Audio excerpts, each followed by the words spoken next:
Hi guys. Another day, well, night actually. As you can see, I'm trying on a new setup here. We had a long day of running around and having fun, which was much needed actually because I skipped yesterday, and I'll explain why in a second. But I'm trying out a new light here. Hopefully it doesn't look too washed out or weird, but just the best I could do because like I said, today was much needed. So the video today is going to be about the internet or social media or any sort of outside information that, in my opinion, is designed primarily to hold us down. Good or bad? The short answer is it's both, but I'll explain why both, and we'll get to that in just a second. So yesterday, the day before yesterday, after I made my video, we went into our local town here and we got a bite to eat at our favorite restaurant in town, and we went out did a little bit of shopping, and generally just out in the public. And then we came home, and what I would normally do is actually cleanse myself, and I didn't do that. I went to bed. I had showered in the morning, so I felt it was fine. This was a mistake.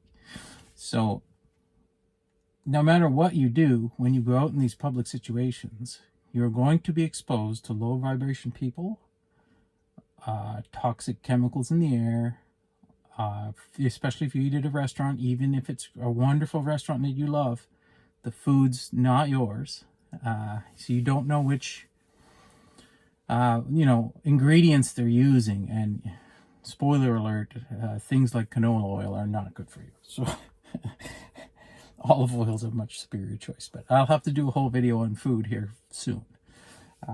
So I didn't do that, and then I ended up coming home and going straight to bed, and the next day I felt like crud. And it's primarily my chemical sensitivities that are causing this, but it does the same thing. Like I've spoken to Amanda about this. It does the same thing to her. She just isn't as sensitive to it, so she doesn't notice it. So I am like the canary in the coal mine. So,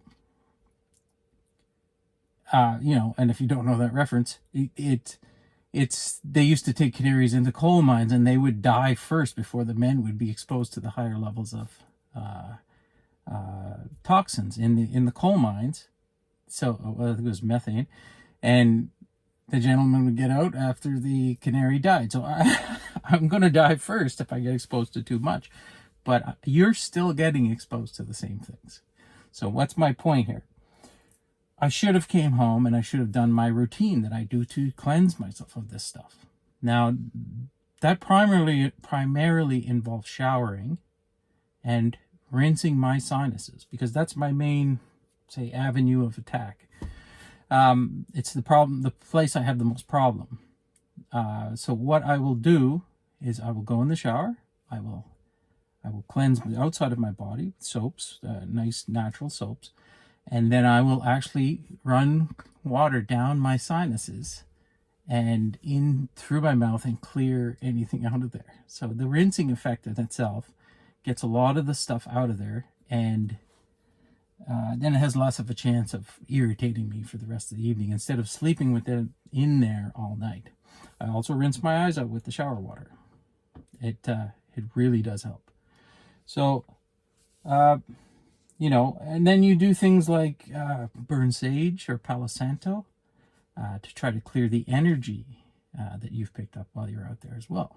So, as if you don't know, being around low vibration people, it's very difficult not to pick up on their energy and take it with you.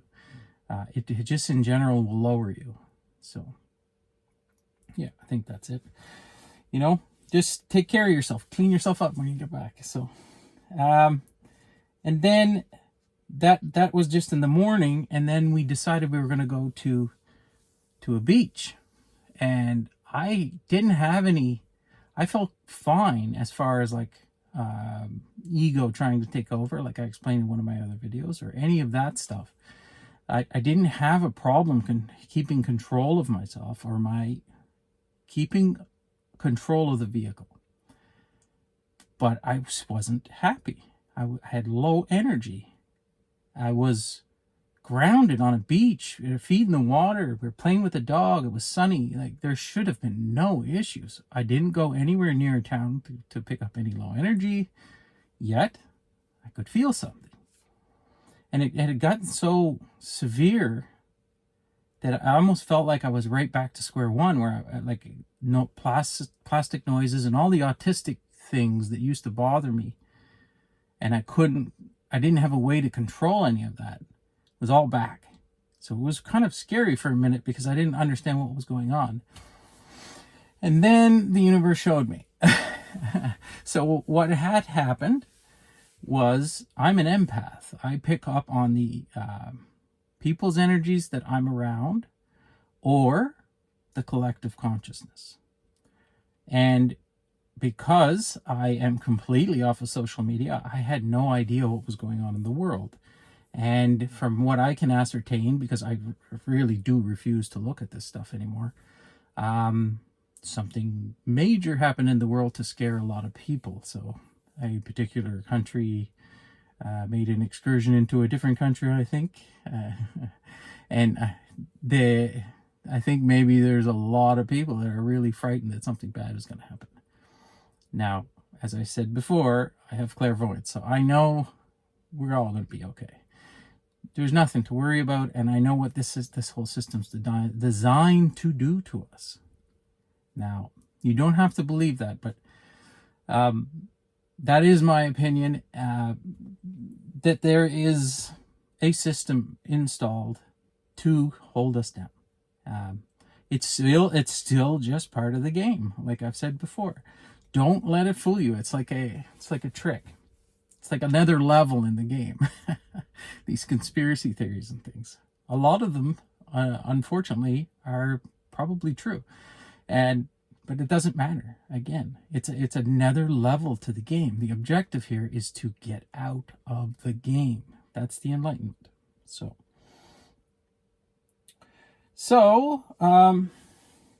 social media. So when I had my 3-day awakening, enlightenment, and following that, I used to be a Twitter X junkie. I was on top of every bit of news that was ever going to happen. Nobody knew anything before I did. And this was becoming a problem, to be honest. I'd have Twitter up on my computer screen while I was working and monitoring what's going on in the world and stuff. And the day after my enlightenment started, I quit, stopped, and I have never gone back. I went cold turkey completely. Now, I'm not on Instagram. I am on Facebook, and I have no issues with Facebook myself personally, but I do know people who do. So I guess it's whatever it triggers in you. So for me, Instagram, it was just too much explicit content that gets shoved at you. It's like they're targeting you with this stuff. And it doesn't matter if you click on it or anything. It just keeps coming. And then you can say, I don't want to see this, but then it just keeps coming. So I don't like that app myself. I won't use it. I don't like X. I loved X, Twitter. It was my favorite app, and I've not used it. And I tried to go look at something the other day, and I just can't do it. It's just so much negative energy. It's not negative, low vibration energy. Amanda has more trouble with Facebook. So she maybe gets drawn into the more personal drama that goes on between people on those types of things, with people you actually know. And I was more interested in like world events and worrying about those. So she does Facebook cleanses. She just closes her app, shuts it down, and doesn't go on it for months. And it's the smartest thing you can do. She's doing the right thing. So, I mean, food, water, anything you put on your body, in your body, that's all important. We want the highest vibrational stuff we can get. Therefore, information is no different.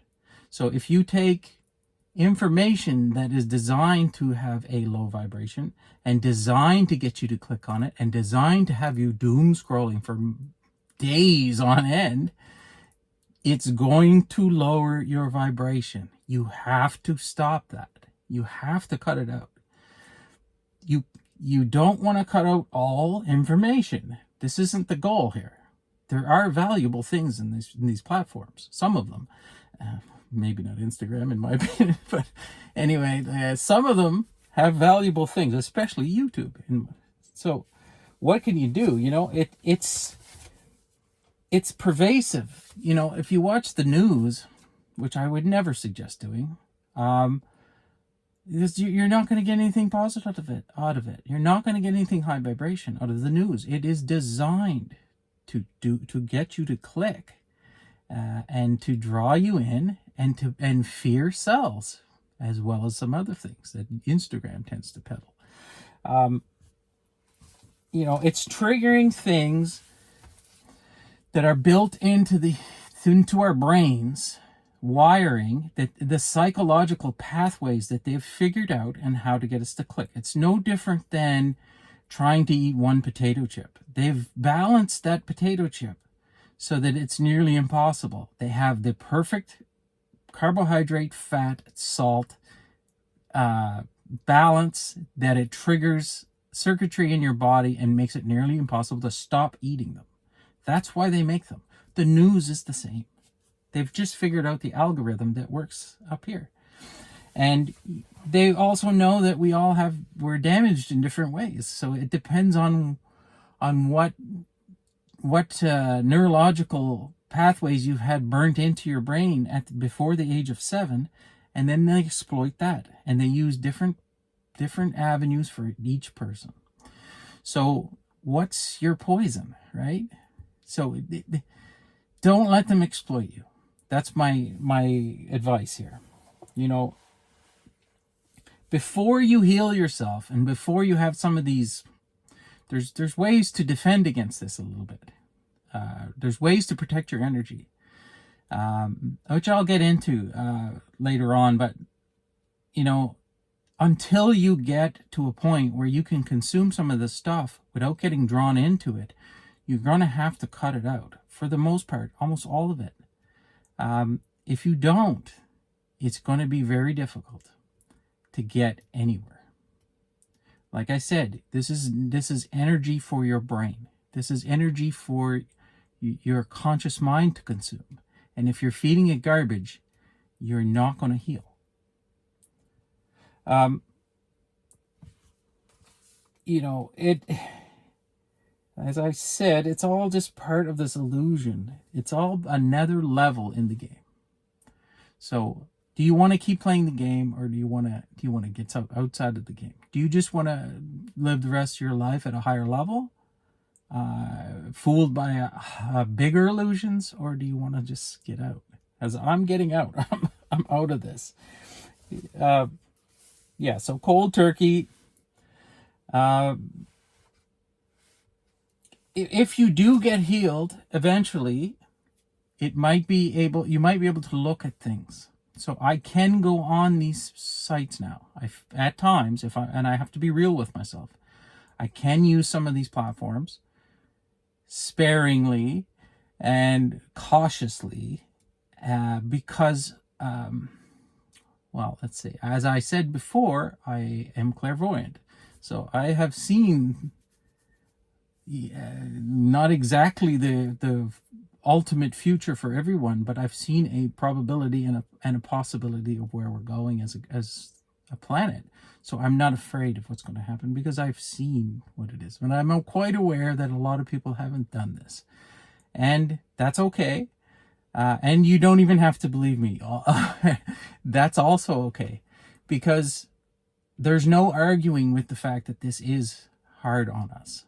If you look at any of the psychological studies, it is hard on us. It is designed to do this stuff, And there's no debating that. They found the cheat codes to exploit you. So don't let them. Now, what are some of the positive things of social media or these platforms? Well, you can make a channel. you can find people that are like-minded by the millions all over the globe simply by starting a YouTube channel. Now, I don't have millions. I have tens. But I appreciate every single one of you, and I understand that you're much more likely to understand what I'm going through and what I'm giving, and I can't reach this number of people any other way. So, like, for example, I'm at this campground. I've been on this awakening journey for 6 months, and I know a handful of people, that even understand the ego versus the conscious mind. So how in God's name am I ever going to find someone who can talk about this stuff at my level, who can have a conversation about this that piques my interest? I'm never going to get that. Unless I'm extremely lucky and I just stumble into someone who, the universe would have put in my way or on my path, I'm doomed. So it's good in that way. I mean, it can build real communities of like-minded people. It's a way for us to share valuable new ideas. That, again, there is no other way to do this. Not on the scale that you can on YouTube or even these other platforms. You can't do it. You can't do this with boots on the ground. So this is a wonderful system. And finally, probably not finally, I bet you there's a million other good reasons. But my final point is, you can learn nearly anything you want to learn at nearly zero cost. All you have to do is learn how to fine-tune your intuition, to sift through the junk, and you have to be diligent about what you're consuming. So only positive, high vibe stuff. That's all we want. And you have to be honest with yourself. Are you using this in that way, or are you not? So the amount of information I've pulled from YouTube has led me on a spiritual journey, and I would not be where I am without it. I could not have read enough books, because I've tried that route. When I had my mini awakening, I read probably 100 books when I had that awakening in 2016. It didn't work. There's only so much information you can consume that way. If it's in video format and your intuition is tuned in, so that you're clicking on the videos that you're supposed to be clicking on, this stuff sticks, and you will accelerate quickly. Now, that's a trick in itself. You have to work on that, trusting your intuition. A great way to do this is to actually use tarot cards, because that's all those are. They're little it's a pile of intuition. And can you read these things? If you can, and if you can play with them, you can get better at using your intuition. So that'll help you pick better videos, and it'll help you waste less time scrolling on the internet or on Facebook or on YouTube even. There's plenty of junk on YouTube. It's not perfect. You can't believe everything you hear on here. And there is stuff in here that isn't designed for us it's designed to look like something we should consume, but it isn't that. So I think that's where I'll leave it. And yes, so social media, YouTube, good or bad, it's both. It's both. It's very good and it's very bad in a lot of ways. So you have to use your discernment to figure that out. So we're doing a lot better this evening. Hopefully I'll be able to get my video in the daylight tomorrow. And I have decided to just do 5 videos a day. No, 5 videos a week. It's a little much to always be on this topics and trying to come up with a new idea, which isn't difficult if you just slow down and let the universe feed it to you at the speed that it's supposed to be fed to you. If you try to force it, it's gonna look forced. So I'm trying to go with the flow, and I'm trying to go with what the universe says. And yesterday, the universe told me not to do a video. I was not doing well, and it wouldn't have been a good video, so why bother? So I took the day today, and we recovered. You know, we're all feeling better now. Things are positive. We discussed it, you know, and anything that had come up and ways to guard against some of the stuff, and we're doing a lot better. So I'm gonna do the 5 videos a week, and I'll take the weekends off like a normal person, and that'll give me some buffer to write out videos for the following week. So we're going to change the channel name, so I'm going to do an entire video about that tomorrow.